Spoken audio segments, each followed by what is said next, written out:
Hi everyone, welcome to this week's Admiration. The last one for Isa and I together before Isa has a well-deserved week off. So I'll be on my own or with a special guest next week.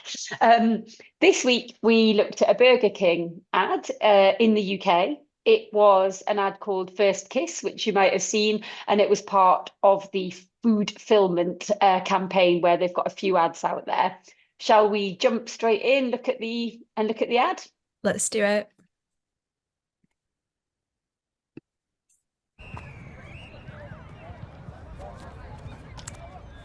Wow, The that's best feeling in the world. Is it though? Is it really better than Foodfillment? That warm, fuzzy feeling of total food satisfaction, like finishing the last bite of a flame-grilled Whopper from Burger King. He's right. okay. See you later. Ta-ta. And it was part of a campaign with another couple of ads as well, right, Isa? Yeah. They are all based on this idea of food fulfillment and how having a Burger King meal, in this case, it was a Whopper. In some of the other ads, they plug in a couple of their other burgers in as well. But how the idea of having a Burger King meal is superior to whatever experience they're highlighting. So in the one that the guy is dressed as a grandma, it's all about how it's better than having a surprise birthday party where all your friends and family are around. The one where he's dressed as a merman, very bizarrely, is about how it's better than the feeling you get when you catch your first fish when fishing. So I think the point was to make it relatable for different types of audiences by, I guess, portraying different scenarios in which having a Burger King meal would be better than whatever scenario they're portraying in that ad. It's certainly a fun way if you can imagine like the brief that they really want to express how fulfilling, delicious, and what an amazing experience it is to have a Burger King, and words just can't express it. So this is certainly a clever way of making those comparisons between what might be quite big moments for people in their lives and implying that a Burger King meal would be yet more satisfying. Yeah. Excellent. Shall we see what people thought of it? So on first look, the ad is quite successful at driving that sales impact. So within the top around 15% of all ads that we've tested in the UK in potential to drive short-term sales for Burger King, particularly because of how distinctive it is and generally that purchase uplift that is driving. From a brand impact perspective, it's pretty average. But when we look at a particular group of people, if we filter it down to men and how men perceive the ad, Mm-hmm. those percentile scores actually go up quite significantly. So the ad's a lot more effective amongst men than amongst women. They're driving kind of like the upper end of the scores there. Perhaps there's an element of like how weird the ad is before even looking at the consumer results and what people had to say. I can see why people might find it slightly uncomfortable, but it's also that level of discomfort that catches your attention and makes it quite unique and distinctive. Yeah, and that's pretty important, right? Because we know, like, with all of the clutter and distractions and everything else in the world today, we know that things that are unusual or surprising are the things that will command the attention. And certainly that's exactly what's happened here. You don't expect after that moment of the kiss, you don't expect there to be a random voice and a man in a backpack, right? Or certainly that's not what I expected to happen in the ad. So Yeah.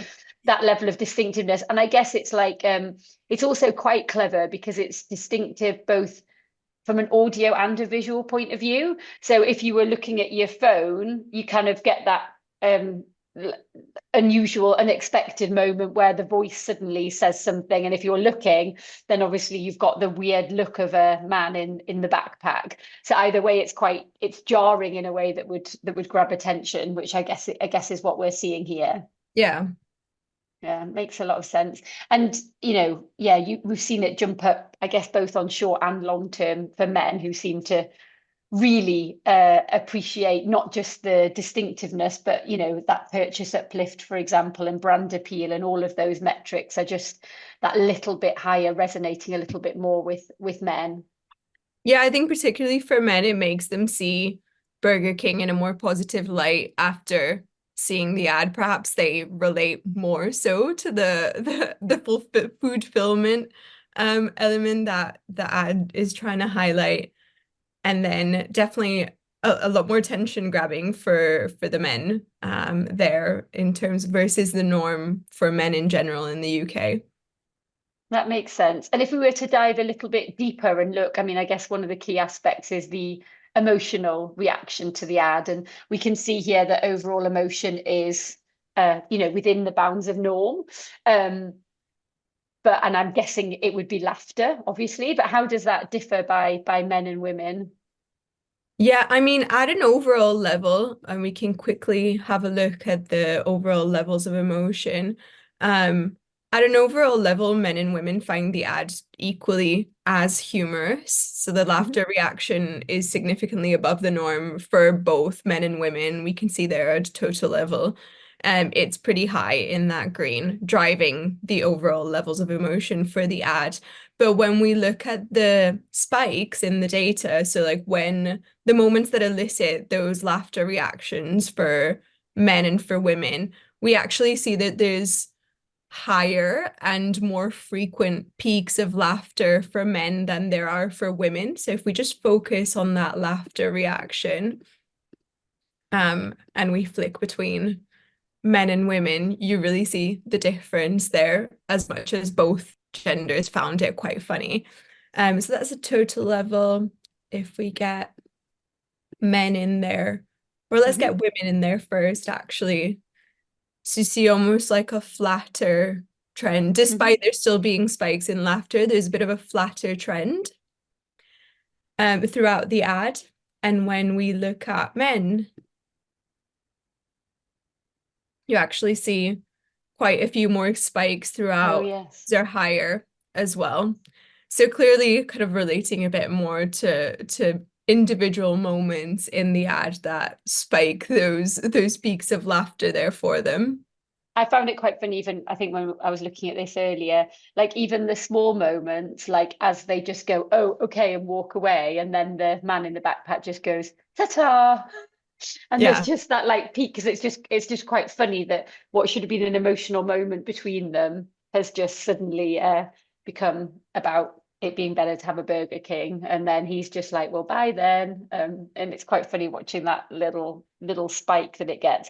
And I guess with things like this, what we're seeing here is a greater proportion of men laughing at each of those moments, whereas obviously when you look at the women's one, it's probably a smaller proportion, because it's just that little bit more polarizing, as it often is when you do something unusual or distinctive. This is like, to me, a slightly more extreme version, but similar to what we saw with the Andrex ad a few weeks ago, where they did something quirky for the category and someone farted at the start of the ad, and that was quite distinctive. But for some people, obviously, it wasn't something that they appreciated. And the quirkiness is kind of a similar thing here. There's obviously many more people who love it than don't really get with it. But of course, it is quirky and it is unusual, and that's great. It just doesn't quite work for everybody in exactly the same way. Yeah, exactly. Nice. Should we dive a little bit into, is there anything more we can learn from the likes or about the messaging that comes out that we want to take a look at?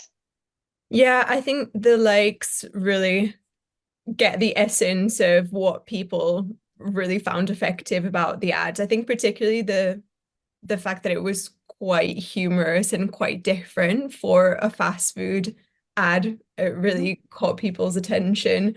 And so they obviously mentioned it in what they liked about it. So this person said, the level of humor is spot on. I could watch the advert several times and not get annoyed with it. The message is also nicely conveyed without being too show-offy. This is another thing. I think it was very implicit in the ad that Burger King were talking about kind of taste and superiority and quality, but people got that message in the unaided message recall, and loads of people mentioned the fact that Burger King were trying to convey almost like a their burgers being better than the first case, better than other things. It's almost like people got the message in general beyond the kissing situation, which I guess is the point of the campaign. But most importantly, the point that the product tastes great without necessarily having to spell out that it tastes great. It's good that they can make that connection, because it does. I mean, obviously the story's very clear, but people still do have to like fill in that gap to get in on the joke and to really understand what Burger King are expressing. So it's great to know that's come through clearly. And then we also had a number of mentions on the characters and how it was actually funny with the guy in the backpack. There was this comment here. I liked all of it. The kiss, the surprise of the guy in the rucksack eating a Whopper from Burger King. And then this one here, the boyfriend and girlfriend admitting that the feeling of eating a burger from Burger King is greater than kissing. It's all around like the main message of it. That's nice. I think it's always nice to see when people find a clever and engaging and surprising way of communicating, because there's many other very boring ways that they could communicate how fulfilling it is to have a Burger King. It's really nice that they found a way to deliver the message clearly, but in a much more interesting and actually potentially campaignable way. You can see, if they chose to, that they could stick with this kind of campaign idea for quite a while, with quite different scenarios and analogies going on. Yeah. Excellent. Anything else we want to leave people with? A short, sweet one this week? I don't know. I mean, in terms of, I guess, addressing the brand impact element from a total perspective, I think for me, what perhaps there is an opportunity for Burger King to do is almost own this space more so, because I feel like the idea of foodfillment is obviously very new, but could be quite generic to the category and even to other food categories as well. When I think of foodfillment, like for me, it'd probably be like around chocolate or something. Like that would be my foodfillment. So it's almost like making sure that the ads are branded sufficiently so that there is that direct link to Burger King, and it can't really be attributed to any other fast food brand as well, because they've done a good job at the idea, and it's all about that solidifying that from a Burger King perspective. Yeah, and they would have to get the full benefit, they almost have to stick with it, right? Because the whole point is, this is quite a clever way of bringing foodfillment to life, and someone's got to go out there and do it first, but you get the real value if you do it again and again. I couldn't help but think, I mean, it's a different thing, but the Snickers campaign, "You're not yourself when you're hungry," was also meant to be about how fulfilling that particular chocolate bar is, because of the properties of the product, the nuts and everything else. But obviously quite a lot of different chocolate bars again could have gone down that route, but Snickers very much owns that because it was a clever idea and they stuck with it, and then they found loads of different ways of expressing that. And if Burger King want to stick with foodfillment, then there's obviously many different directions they could go in order to properly own it, which I think is exactly what you were saying, and spot on. Yeah. Brilliant. Well, thanks for your time. Have a wonderful holiday, Isa. Thank you. And we'll see everyone next week.